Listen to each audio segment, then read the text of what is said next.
Triple R trading company எங்களிடம் பாக்கு மட்டை தயாரிக்கும் மிஷின் கிடைக்கும். அதற்கான ரா மெட்டீரியல்ஸையும் வருடம் முழுதும் நாங்களே சப்ளை செய்து வருகிறோம். நீங்கள் செய்யும் தட்டுகளை நாங்களே எடுத்துக்கொள்கிறோம். அதற்கான லோன் வசதியும் செய்து தருகிறோம்.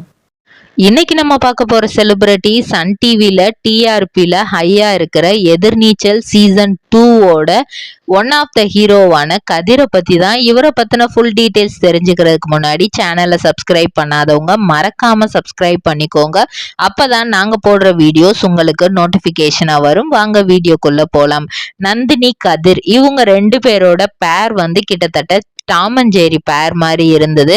சீசன் 1ல இவர் full and full play boy மாதிரியும் நந்தினியை எப்போ பார்த்தாலும் டார்ச்சர் பண்ற ஒரு ஹஸ்பண்டா தான் இவர் இருந்திருப்பாரு. அதுக்கப்புறம் சீசன் 1 பல காரணங்களால சீக்கிரமா முடிக்கப்பட்டுச்சு. அதுக்கப்புறம் டைரக்டர் திரும்ப சீசன் 2 அப்படின்னு சொல்லிட்டு அதுல நடிச்ச எல்லாரையுமே அப்படியே வச்சு சீசன் 2 எடுத்திருப்பாரு. ஒரு சில கேரக்டர்ஸை மட்டும் அப்படியே மாத்திருப்பாரு.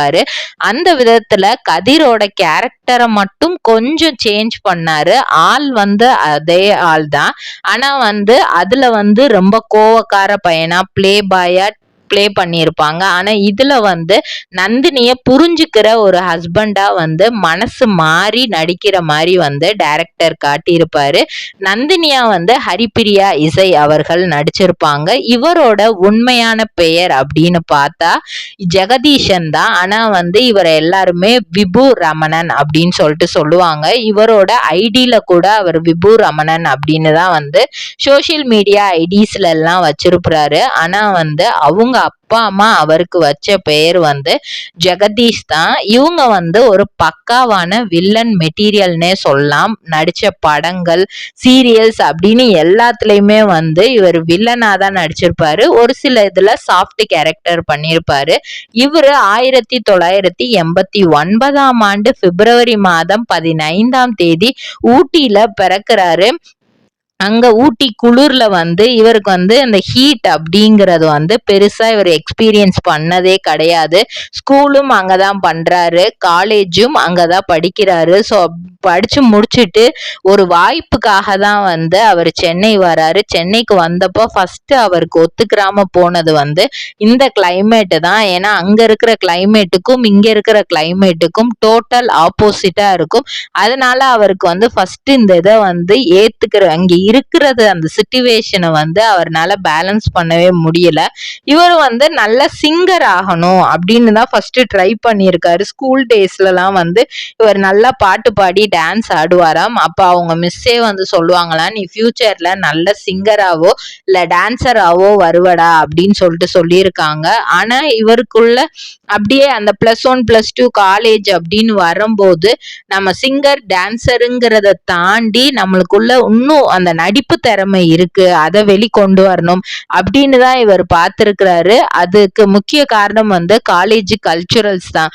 பலருக்கும் சினிமா ஆசையை ஏற்படுத்துறது காலேஜ் கல்ச்சுரல்ஸ் தான். பொதுவா நம்ம காலேஜ் கல்ச்சுரல்ஸ்ல தான் நம்மளோட திறமை எல்லாமே வெளிக்காட்டுவோம். அப்படி ஒரு சிலர் நம்மளுடைய ஃப்ரெண்ட்ஸ் நம்மளை என்கரேஜ் பண்ணும்போது தான் இதுதான் நம்மளுடைய பேஷன் அப்படிங்கிறது நம்மளுக்கே தெரிய வரும். அந்த விதமா தான் இவர் ஒரு டிராமால நடிக்கும் போது இவரோட ஃப்ரெண்ட்ஸ் எல்லாரும் இவரை என்கரேஜ் பண்ணியிருக்காங்க. நீ அழகா இருக்கடா, நீ மாடலிங்ல எல்லாம் வருவாங்கல்ல அந்த மாதிரி இருக்க அப்படிங்கிற மாதிரி சொல்லியிருக்காங்க.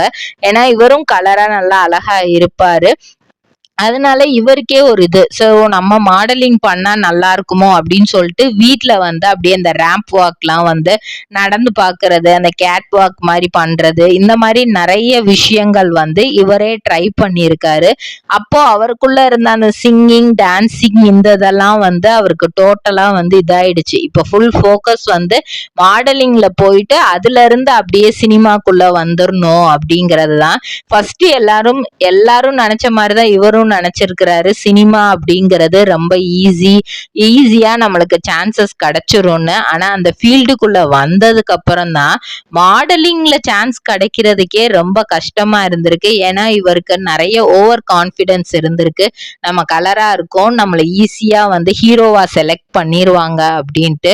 ஆனா மாடலிங்க்கு போகும்போதே இவருக்கு வந்து ஒரு சில குவாலிட்டிஸ் இல்ல அப்படின்னு சொல்லிட்டு ரிஜெக்ட் பண்றாங்க. அதுக்கப்புறம் ஒரு சில இதுல ஆக்டிவிட்டிஸ்ல எல்லாம் இது பண்ணிட்டு அவர் வந்து மாடலிங்ல சக்சீட் ஆகுறாரு.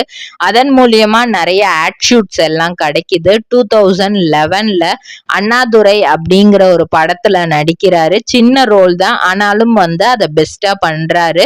அதுல மக்கள் மத்தியில அவர் தெரிஞ்சாரா அப்படின்னு கேட்டா அப்பயும் ரீச் ஆகல. அதுக்கப்புறம் உதயநிதி ஸ்டாலின் நடிச்ச ஒரு கல் ஒரு கண்ணாடி அப்படிங்கிற மூவில அஸ்வின் அப்படிங்கிற ஒரு ரோல் பண்ணியிருப்பாரு. பலருக்கும் வந்து அந்த படத்துல இவரை வந்து நோட்டீஸ் பண்ணிருக்க மாட்டாங்க. கன்ஷிகாவை வந்து லாஸ்டா வந்து மேரேஜ் பண்றதுக்கு மாப்பிள்ளையா வந்து இவர் இருந்திருப்பாரு. ஆர்யாவும் இவர்கிட்ட தான் வந்து பேசுவாரு, உனக்கு இந்த பொண்ணா அப்படிங்கிற மாதிரியான ஒரு ஸ்கிரிப்ட் வந்து கொடுத்திருப்பாங்க.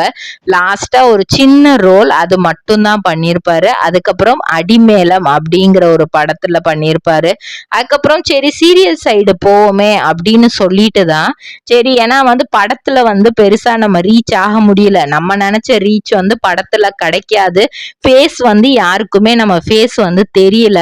ஏன்னா முன்னாடிலாம் வந்து படத்துல நடிக்கிறாங்க, இவரோட ஒப்பீனியன் பிரகாரம் வந்து படத்துல நடிக்கிறாங்க ஹீரோயின்ஸ் அப்படின்னா ஒரு ஏர்போர்ட்டுக்கோ இல்ல வெளியவோ போறோம் அப்படின்னா நிறைய ஃபேன்ஸ் வந்து கண்டிப்பா நம்மளுக்கு இருப்பாங்க. அந்த மாதிரி நம்ம மக்கள்கிட்ட ரீச் ஆகவே இல்லையே, சீரியல்ல பண்ணா அது கிடைக்குமா அப்படின்னு சொல்லிட்டு தான் அன்னக்கொடியும் 5 பெண்களும் அப்படிங்கிற சீரியல்ல நடிக்கிறாரு. கல்யாண பரிசு சீரியல்ல நடிக்கிறாரு. சன் டிவில டெலிகாஸ்ட் ஆன அழகு அப்படிங்கிற சீரியல்ல நடிக்கிறாரு.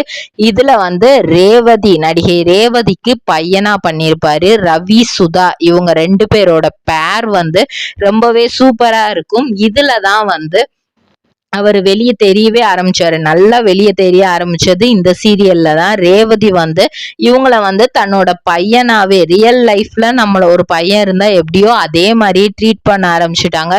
வெளியே எங்கேயாவது போனா வந்து அவுட்டோர் அந்த இது மாதிரி ஏதாவது இங்க போனா அவுட் ஸ்டேஷன் போனா எதெல்லாம் பொருள் வாங்குறாங்களோ அதுல இவருக்கும் சேர்த்துதான் எப்பவுமே வாங்கிட்டு வருவாங்களா. அதே மாதிரிதான் ஸ்ருதியோடையுமே நல்ல ஒரு ஃப்ரெண்ட்ஷிப் வந்து பாண்ட் வந்து உருவாயிருக்கு. இவர் வந்து அந்த எதிர்நீச்சல் சீரியல்ல காட்டுற மாதிரி அந்த பிளே பாயா வந்து நிஜத்துல வந்து இருக்க மாட்டாரு. இவர் வந்து எப்படி வில்லன் மெட்டீரியலா காட்டுறாங்களோ அதே மாதிரியே இவருக்கு கோவம் அதிகமா வருமா. சாஃப்ட் நேச்சர் உடையதான். ஆனா வந்து கோவம் வந்துருச்சு அப்படின்னா யாருனாலையும் இவரை கண்ட்ரோல் பண்ண முடியாதான், அந்த அளவுக்கு கோவம் வருமா. அதை இப்போதான் கொஞ்சம் கொஞ்சமா கண்ட்ரோல் பண்ணிட்டு வராரா. இவங்களோட எதிர்நீச்சல் சீரியல்ல வர எல்லாரோடையுமே ரொம்ப ஃப்ரெண்ட்லியா இவர் வந்து மாறிட்டாரு. அந்த அழகு சீரியல்லே வந்து நிறைய எக்ஸ்பீரியன்ஸான ஆர்டிஸ்ட் இருந்ததுனால அதுல இருந்து நிறைய விஷயங்கள் கத்துக்கிட்டு சின்ன சின்ன நுணுக்கங்களை கூட கரெக்டா வந்து பண்ணியிருக்காரு. எதிர்நீச்சல் சீசன் 1லயுமே பெஸ்டா பண்ணிருப்பாரு. அவருக்கு நெகட்டிவ் ரோல் கொடுத்தாலும் அந்த ரோலையுமே வந்து அக்யூரேட்டா பண்ணிருப்பாரு. என்னதான் ஹீரோயின்ஸ் மக்கள் மத்தியில ரிஜிஸ்டர் ஆகுனாங்களோ இல்லையோ, நந்தினி கதிர் இவங்களோட பேர் வந்து மக்கள் கிட்ட நல்லாவே ரிஜிஸ்டர் ஆயிருச்சு. முக்கியமா கதிரை வந்து நிறையவே மக்கள் வந்து திட்டிருக்காங்க. திட்டினாலும் கூட மனசுல போய் பதிஞ்சிட்டாங்க அப்படின்னே சொல்லலாம். சோ இப்போ சீசன் 2ல வந்து கொஞ்சம் மனசு மாறி இருக்காரு. இருந்தாலும் அண்ணன் சொல்ற பேச்ச வந்து தட்டாத ஒரு தம்பியா தான் இப்பவும் அவரை காட்டுறாங்க. நந்தினி ஒரு சில விஷயங்கள் பண்ணும்போது இவரு அதுக்கு தடுத்து அதை எங்க அண்ணன் இப்படி சொன்னாரு அப்படிங்கிற மாதிரிதான் பேசிக்கிட்டு வராரு. 2 பேருக்குமான கான்வர்சேஷன் எப்பவுமே வந்து ஒரு டாம் அண்ட் ஜெரி அந்த இது பாக்குற மாதிரிதான் இவங்க 2 பேரோட கான்வர்சேஷனுமே இருக்கும். ஹரிப்பிரியா இசையும் வந்து ரொம்பவே பெஸ்டா வந்து இவருக்கு பேர் பண்ணிருக்கிறாங்க அப்படின்னே சொல்லலாம். இவருடைய ஃபேமிலியில அப்படின்னு பார்க்கும்போது அவருக்கு வந்து சப்போர்ட்டிவா தான் இருந்திருக்காங்க. ஸ்டார்டிங்ல அவங்களுக்குமே கோபம் இருந்திருக்கு. எதுக்கு உனக்கு இந்த தேவையில்லாத வேலை அப்படிங்கிற மாதிரி நிறைய கேட்டிருக்காங்க. இருந்தாலும் ஆம்பளை பையன் அப்படிங்கறதுனால என்ன சொன்னாலும் கேட்கவும் மாட்டான். சரி ஓகே உன்னோட விருப்பப்படி நீ பண்ண அப்படிங்கிற மாதிரி அவங்களும் விட்டுட்டாங்களாம். ஆனா இப்போ அதை நினைச்சு ரொம்பவே பெருமைப்படுறாங்களாம். எதிர்நீச்சல்ல இவங்க நடிக்கிறது, இவங்களோட டேலண்ட்டை பார்த்து சந்தோஷமா தான் இருக்கு அப்படின்னு அவங்க ஃபேமிலி சைட்ல இருந்தும் சொல்லியிருக்காங்க. இதே மாதிரி பல செலிபிரிட்டிஸோட பயோகிராஃபி தெரிஞ்சுக்கிற சேனலை மறக்காம சப்ஸ்கிரைப் பண்ணிக்கோங்க.